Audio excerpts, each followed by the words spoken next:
Hello and welcome back to the Hornby magazine workshop, where today we're featuring the new Locomotion model of the Improved Precedent 240 Hardwicke.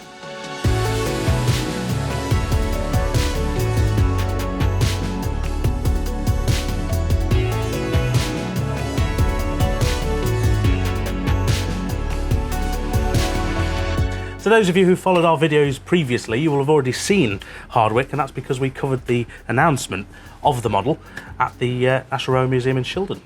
We certainly did. We did the launch video for it back in, was it October 2020 we did that?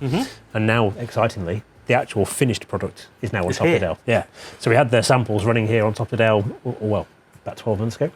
And they looked brilliant then, but it's now really nice to actually have the fully finished model now here ready to run and to be able to see how it works as well. I was going to say, I thought the samples were good, but then looking over the model while rewatching that video of the real Hardwicke, it's quite incredible what they've managed to cram into quite a small loco.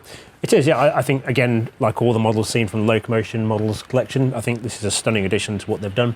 It's been made by Bachmann for them, and it's also been done in partnership with Rails of Sheffield as well. So the model of Hardwicke that we've got here, 790, that is exclusive to Locomotion models. There's also 3 other versions of the Improved Precedent 240 that Rails of Sheffield is stocking as well. So there's another LNWR black one, there's a LMS crimson one, and also an LMS plain black one as well. So if you wanted something a bit different to add to your collection as well, or you want to add to your LMS period collection, there's options for the Improved Precedent as well. Wonderful. So what are some of the features we can expect from this model?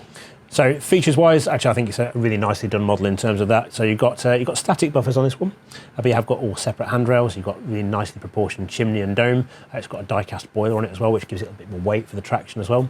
It's got a superbly appointed cab, which you have to do when you've got an open cab, don't you? But it does look like you could just get the shrink way out and put yourself in the cab and drive it from the controls. The tender, again, is lovely. And actually, I was quite surprised how short the tender is as well. When you start to look at it more closely as well, you realise it's got different wheel spacing between the front and rear axles as well. It's a really nicely done model throughout from that perspective. Then in terms of internal workings, you've got a coreless motor inside the locomotive, which drives the driving wheels. One of those has got a traction tyre on as supplied. We do get the option in the box to change that out for a non-traction tyre equipped driving wheel as well, if you prefer to have no traction tyres on your locomotives. Obviously that will have an impact on its haulage capacity though. In terms of decoder socket, you've got a 21-pin decoder socket inside the tender, as well as space for which is a factory-fitted 15mm by 11mm Q speaker, which is fitted underneath the PCB in there as well. Does that mean they're doing a sound version? There isn't a sound factory-fitted version, but obviously it is quite a straightforward thing to fit sound if you want to. A couple of screws, pops the body off, plug your 21-pin decoder in with sound, and it will play through the speaker that's in there. So it's a case of watch this space? Yes, definitely. Wonderful. So, the big question, price and availability.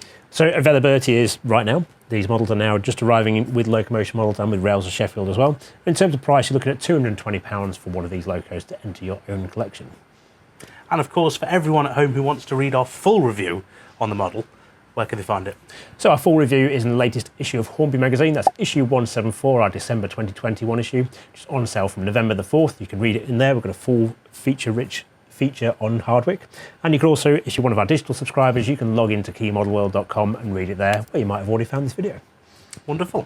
And of course you can see the real Hardwicke at Locomotion in Shildon. You can. Well, that's a very good point actually. I mean, that is one of the important things about the National Collection in Miniature, which this model belongs to, is they've always supported the Science Museum and all its museums, to be fair, but it's keeping these museums existent, keeping this massive collection of railway locomotives there for everyone to see.